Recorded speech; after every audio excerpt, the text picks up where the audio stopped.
Hello students, let's start today topic food poisoning, विषाक्त भोजन। बहुत ही अच्छा टॉपिक है कि यदि हम लोग आवश्यकता से अधिक या जैसे तैसा भोजन करते हैं तो वो क्या हो जाता है, विषैला हो जाता है, जो हमारे शरीर के लिए क्या होता है, नुकसानदेह होता है, नुकसानदायक होता है।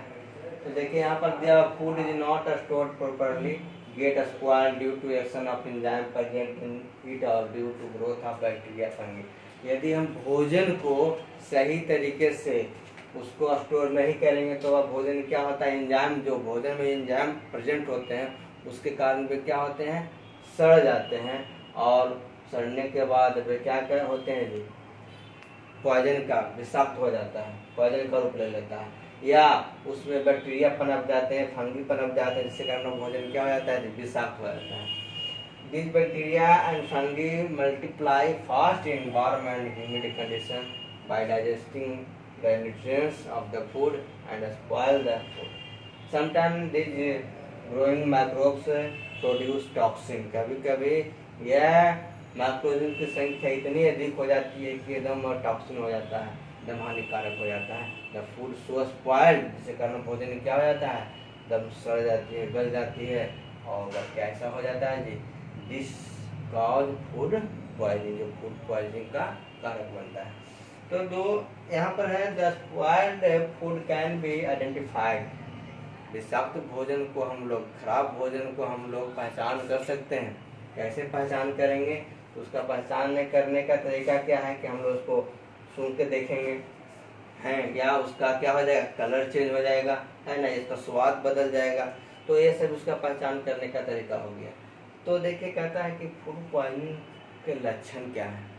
यदि फूड पॉइजनिंग हो गया किसी को, कोई व्यक्ति विषाक्त भोजन कर लिया, खराब भोजन कर लिया, तो कैसे पता चलेगा कि उसको फूड पॉइजनिंग हुआ है।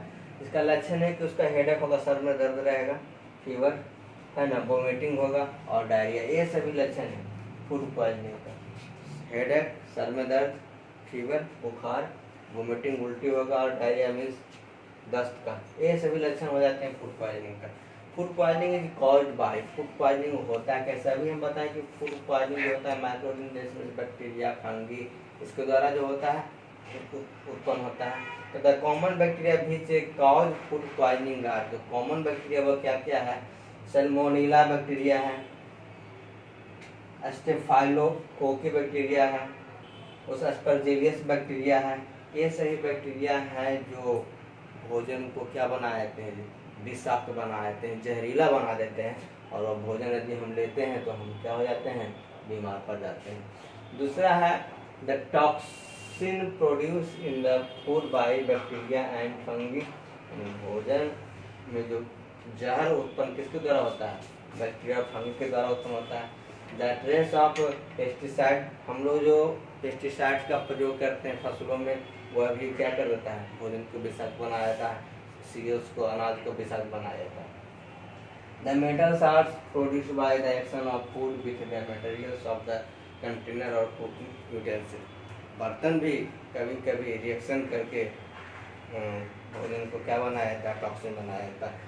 तो ये सब भी है कि हमें ये सभी को थोड़ा केयरफुल रहना है ये सभी से। अब है फूड का प्रिजर्वेशन, मतलब उसका संरक्षण कैसे करेंगे, क्योंकि फूड का प्रिजर्वेशन बहुत ज़रूरी है। हम लोग जो भोजन बनाते हैं घरों में, भोजन जो बनता है वो कुछ भोजन ऐसे होते हैं कि अभी सुबह का भोजन शाम को भी, दोपहर को भी करना पड़ता है, शाम को भी करना पड़ता है, तो उसको अच्छी तरीके से रखेंगे तब ना शाम को करने लायक होगा, खाने लायक होगा। The process by which spoilage of perishable food is prevented using chemical और physical method is called food preservation. मतलब कहता है कि भोजन को सड़ने से बचाने के लिए केमिकल या फिजिकल मेथड का जो प्रयोग किया जाता है उससे फूड प्रोसेस होता है, वह फूड प्रिजर्वेशन कहलाता है। The most common method use for food preservation are described. अभी हम लोग क्या करते हैं, फ्रिज का उपयोग करते हैं। फ्रिज में हम लोग भोजन को बना करके उपयोग, जो खाना खाएँ, जो बचा उसको कहाँ रख देते हैं, फ्रिज में। फ्रिज में रख देते तो भोजन क्या रहता है, कुछ समय के लिए, कुछ घंटों के लिए वह ठीक रहता है, मतलब अच्छा रहता है, खाने में रहता है। तो देखिए कुछ प्रोसेस है, कैसे कैसे करेंगे उसको हम। तो पहला बाय कूलिंग, बाय कूलिंग में क्या होता है, the spoilage of food such as vegetables, meat, fruits, boiled milk, curd and cooked food can be prevented by keeping them a low temperature in refrigerator और डीप फ्रीजर। कुछ सब्जियां, meat, fruit, wild milk, curd, cooked food, ये सभी को हम low temperature, जैसे low temperature में कहाँ रखेंगे, या तो रेफ्रिजरेटर में या तो फ्रीजर में, उसमें रखते हैं तो क्या रहता है, भोजन हुआ ठीक रहता है, अच्छा रहता है। Low temperature prevent the spoilage of food because it, low temperature जो है भोजन को सड़ने से बचाता है। कैसे बचाता है, वहाँ पर बैक्टीरिया का ग्रोथ रिड्यूस कर देता है, बैक्टीरिया के ग्रोथ को कम कर देता है। Inactivates the enzymes present in the food item, और फूड आइटम में जो एंजाइम उपस्थित होता है उसको क्या कर देता है, वह इनएक्टिव कर देता है, निष्क्रिय कर देता है, जिससे कारण भोजन स्वच्छ रहता है, भोजन उसको हम दोबारा भी उपयोग कर सकते हैं। Fish meet can be kept in deep freezer for months. By दूसरा है by heating and cooling treatment, इसको हम लोग पेस्चराइजेशन करते हैं। अभी हम लोग शुद्धा का दूध का, पैकेट वाला दूध का उपयोग करते हैं, है ना। तो पैकेट वाला जो दूध है वह क्या है, पेस्चराइज किया हुआ रहता है ना। उसमें पहले हीटिंग किया जाता है, फिर कूलिंग करके उसको क्या पैकेट में बंद करके पैकेट को सील कर दिया जाता है। फिर उसको हम लंबे समय 1 दिन 2 दिन 3 दिन तक बाद तक भी उपयोग करते हैं। देखिए क्या है, a French scientist Louis Pasteur developed a method of food preservation. Louis Pasteur एक फ्रेंच साइंटिस्ट है जिन्होंने फूड प्रिजर्वेशन का एक विधि विकसित किया था, जिसका नाम था pasteurisation. This method is called pasteurisation was developed for preserving milk, जो मिल्क को प्रिजर्व करने के लिए इस मेथड का विकसित किया गया। कैसे होता है, in this method milk is heated at about 60 to 65 degree Celsius for about 30 minutes to kill the bacteria present in it. इस मेथड के दौरान दूध को पहले 60 से 65 डिग्री सेल्सियस पर लगभग 30 मिनट तक गर्म किया जाता है, जिसके कारण क्या होता है, इसमें जो बैक्टीरिया होते हैं वे मर जाते हैं। उसके बाद उसे कुकली ठंडा करके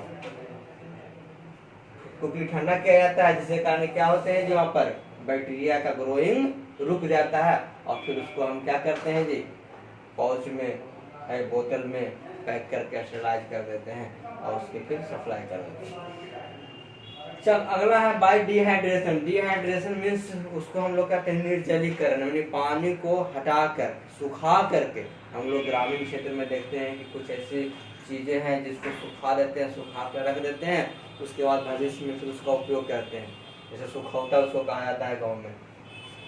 तो डिहाइड्रेशन क्या, डिहाइड्रेशन मीन्स होता वही है, removal of water from fruits and vegetables is called dehydration.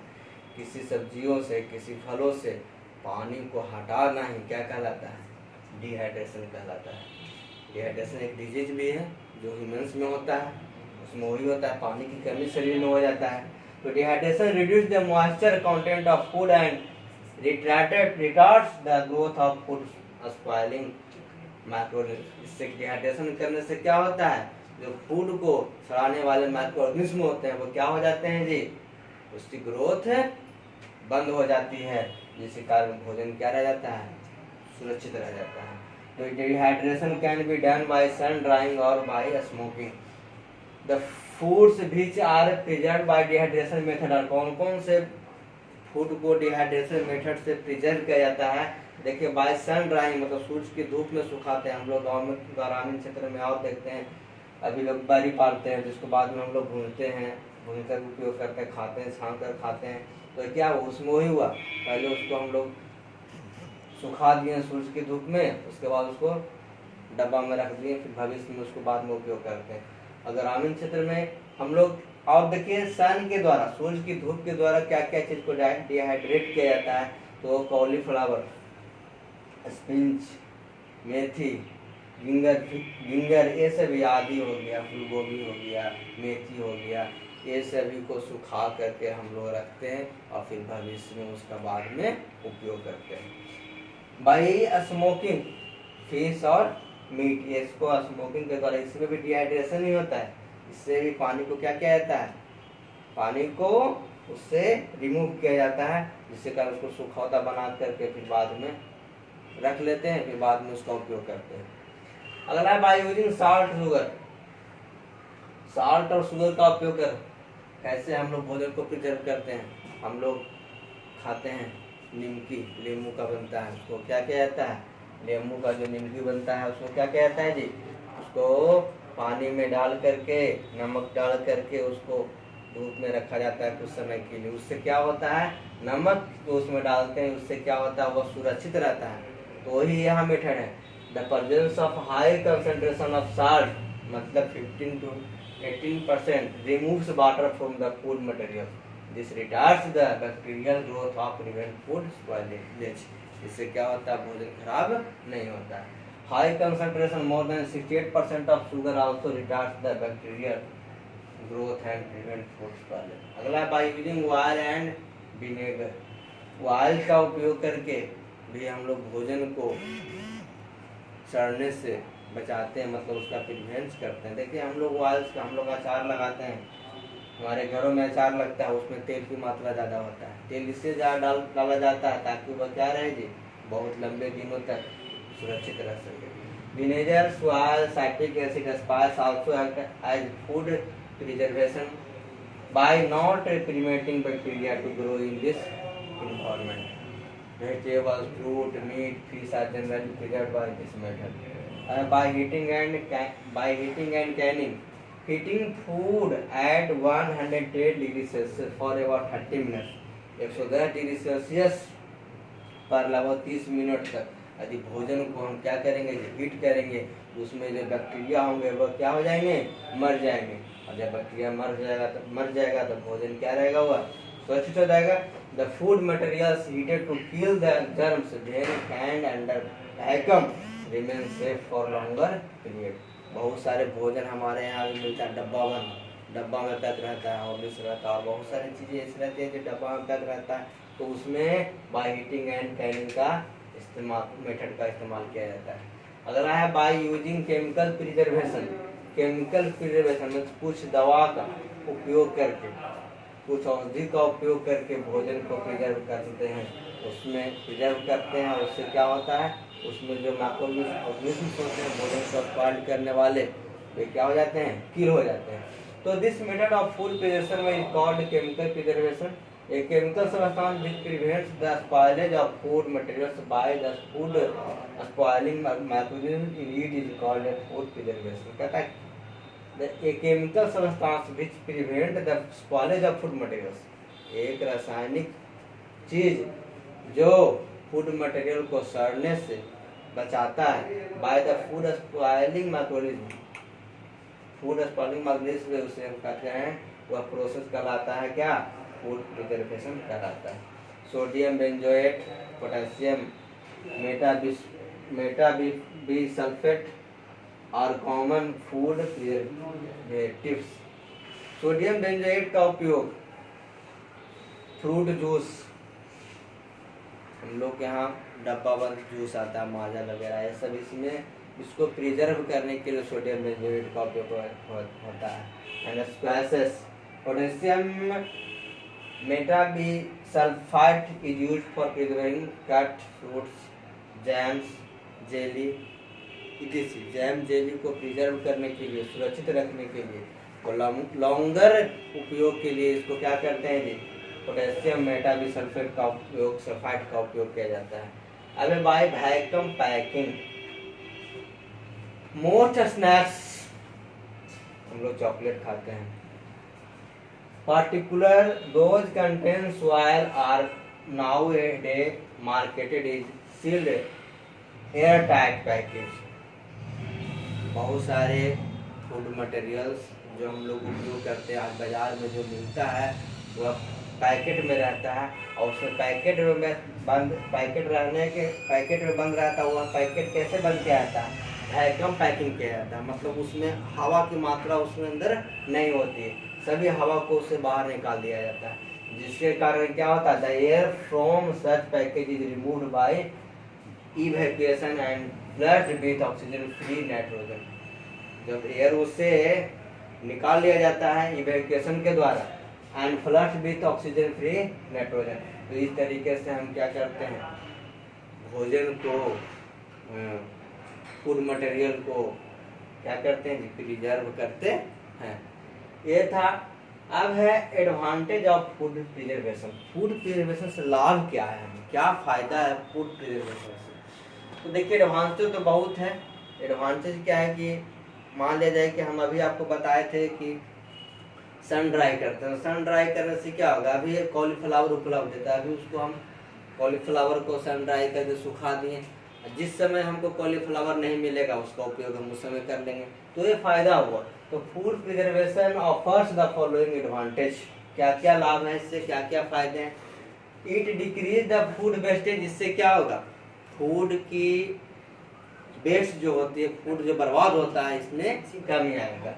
It increase the storage period of perishable food material. It increase the storage period of perishable food material. Perishable food material का storage period मतलब उसका जो होता है store करने की समय जो होता है उसमें क्या होगा, वृद्धि होगा।